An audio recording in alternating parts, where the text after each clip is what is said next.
Manchester United passe à l'action pour Harry Kane. Les Red Devils sont prêts à mettre le pactole pour décrocher l'attaquant anglais. Bonjour à vous, chers amis téléspectateurs d'Afrique Sport. Un plaisir de vous retrouver dans votre revue de presse quotidienne. Comme d'habitude, que vous soyez au travail ou à la maison, vous restez avec nous pour le tour de l'actualité sportive que nous allons débuter avec les éliminatoires de la CAN 2023. On sait désormais les résultats de la 4e journée, mais il y a un match qu'on doit encore jouer. C'est le Rwanda contre le Bénin, un huis clos qui fait grincer des dents selon nos confrères de Sport News Africa. Pourquoi? Parce qu'il y a eu une polémique concernant cette rencontre qui devait se jouer hier, mais finalement ce match s'est joué ce mercredi parce que le Rwanda qui devait au préalable jouer ce match du côté du Bénin et en même temps parce que leur stade n'était pas homologué, mais finalement après le match aller, ils ont complètement fait le voyage pour retourner au pays et finalement la CAF les a permis de jouer le match à Kigali. Le match retour entre Rwanda et Bénin aura finalement lieu ce mercredi 29 mars à Kigali au Pelé Stadium à 13h GMT. Pourtant à la base, ce stade n'était pas homologué par la Confédération africaine de football. Il a fallu une autorisation spéciale de la CAF pour que ce match ait lieu dans ce stade car il n'est pas homologué par cet instant du football africain. Les joueurs rwandais sont prêts pour le combat malgré l'absence de leurs fans pour ce match amical, indique le capitaine. Chers amis, il faut rappeler que dans cette poule, le Sénégal occupe la première place, Mozambique, la première place est déjà qualifiée, Mozambique la deuxième place avec 4 points, le Sénégal 12 points et là c'est le Rwanda qui vient avec 2 points et le Bénin 1 point. En cas de victoire des Rwandais, ils occuperont directement la deuxième place carrément avec 5 points. Vos pronostics entre Rwanda et Bénin, donnez vos avis en commentaire et le score du match, chers amis. Après cela, nous filons directement en Belgique avec la presse belge qui carrément félicite ses joueurs Kevin De Bruyne, Romelu Lukaku, Carrasco qui font tomber, oui, la nationale Mannschaft, l'Allemagne en match amical. L'Allemagne déjà qualifiée pour l'Euro 2024 parce qu'ils sont pays hôtes, ils vont organiser la compétition européenne. L'Allemagne qui accueille un match amical face à la Belgique et dans ce match, la Belgique qui enregistre une victoire historique comme l'a si bien révélé le soir le média belge, une victoire historique pour les Diables. Depuis 1954, la Belgique n'a pas battu l'Allemagne dans un match de football. C'est juste incroyable.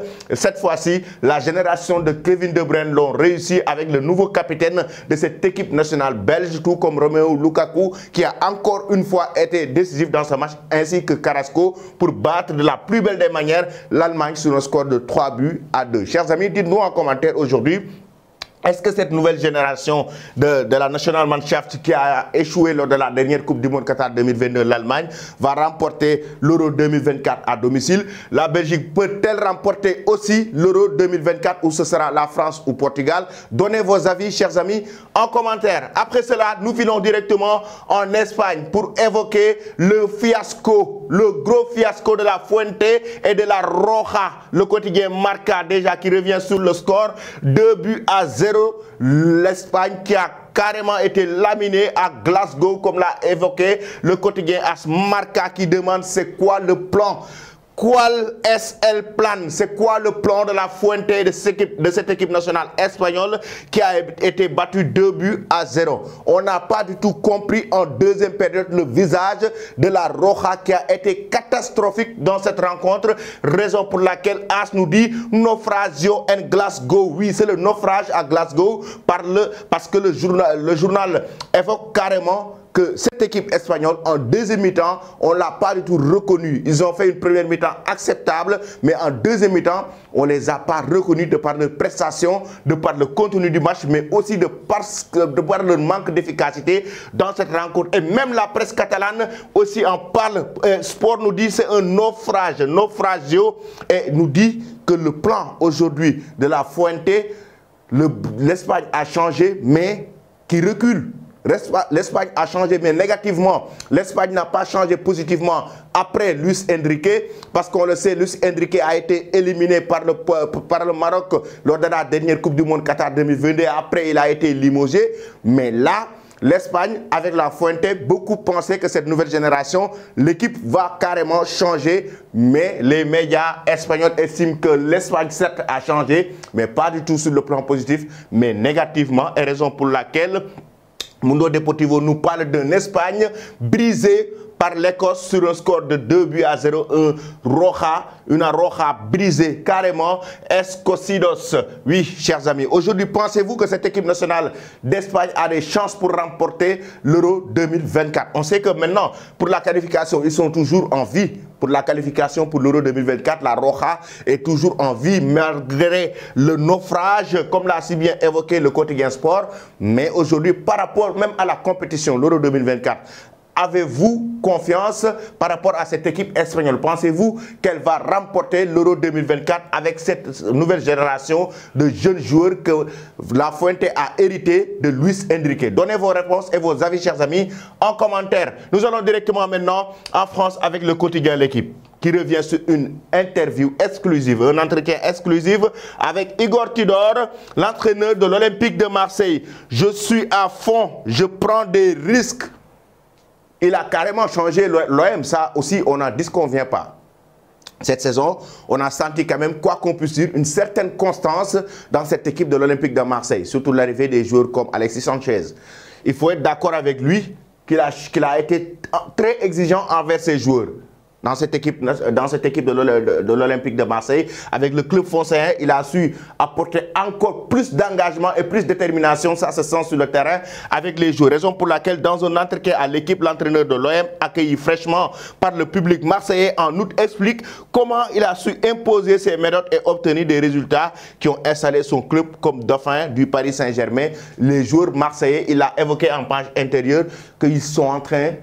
Il faut beaucoup souffrir pour jouer dans son équipe. Il faut beaucoup courir pour jouer dans son équipe. Raison pour laquelle, d'ailleurs, à un moment donné, il n'était pas du tout d'accord avec certains joueurs comme Dimitri Payet ou Bamba Dieng par rapport à leur prise de poids. Parce qu'il faut beaucoup courir, il faut faire beaucoup d'efforts pour avoir du temps de jeu dans son équipe. Et ce qu'il a imposé dans l'équipe française en même temps, raison pour laquelle il a eu des résultats positifs, c'est-à-dire d'être le dauphin du Paris Saint-Germain.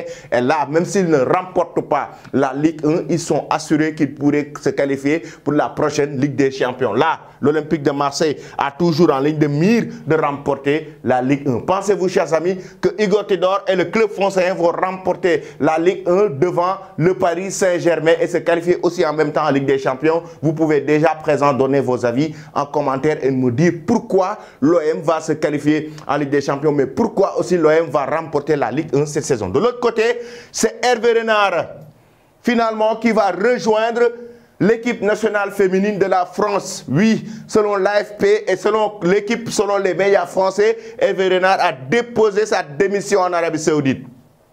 Après le match amical face à la Bolivie, son équipe a été battue 2-1 et après cela, selon une source fédérale qui donne l'information à la presse française, Hervé Renard a déjà décidé de démissionner et là, il va rejoindre directement l'équipe nationale féminine. Hier, je vous avais posé cette question. Êtes-vous d'accord pour que Hervé Renard puisse rejoindre l'équipe nationale féminine, lui qui a remporté la CAN 2012 avec la Zambie, la CAN 2015 avec la Côte d'Ivoire, lui qui a joué une Coupe d'Afrique des Nations avec le Maroc, une Coupe du Monde aussi en 2018 avec l'équipe nationale marocaine, les Lions de l'Atlas. Pensez-vous que c'est une bonne idée pour Hervé Renard par rapport à sa carrière d'entraîneur de rejoindre l'équipe nationale féminine? Pensez-vous que c'est une bonne idée en même temps pour la Fédération française de football? C'est un bon choix de décrocher Hervé Renard qui, durant pratiquement toute sa carrière, a évolué, que ce soit en Afrique ou dans les équipes nationales des hommes. Donnez vos avis, chers amis, en commentaire. Après cela, nous allons directement du côté de l'Albiceleste.